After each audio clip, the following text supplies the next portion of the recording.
You're watching Local 5 News. We are Iowa.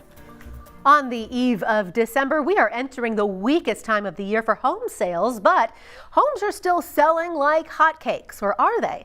Local 5's Dave Downey is on your side tonight. The wind chills may be in the single digits today. This house has been on the market for just about 2 months. I'm a little surprised it hasn't sold yet, considering its summertime amenities in the backyard.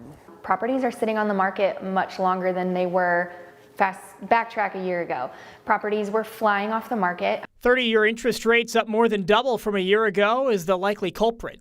Things really shifted, I would say, at the beginning of October. Days on market went up.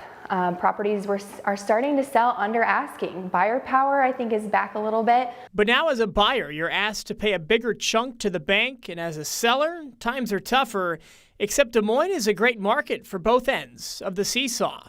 We don't have the margin of volatility that other large or other metros do have. And so I always say, like, the further you climb up the ladder, the farther you fall.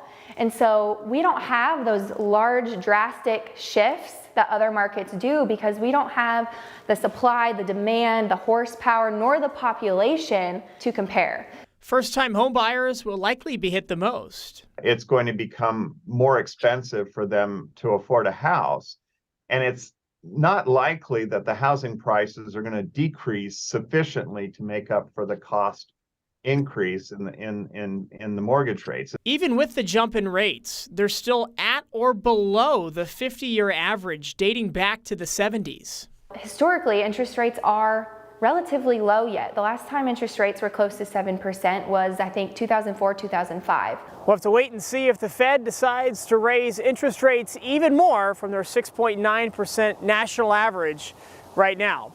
In West Des Moines and in Ames, Dave Downey, Local 5 News, we're Iowa. Orizem added that what we are seeing right now is a bit of a correction to the market, downward pressure on prices from the Fed's interest rate hikes.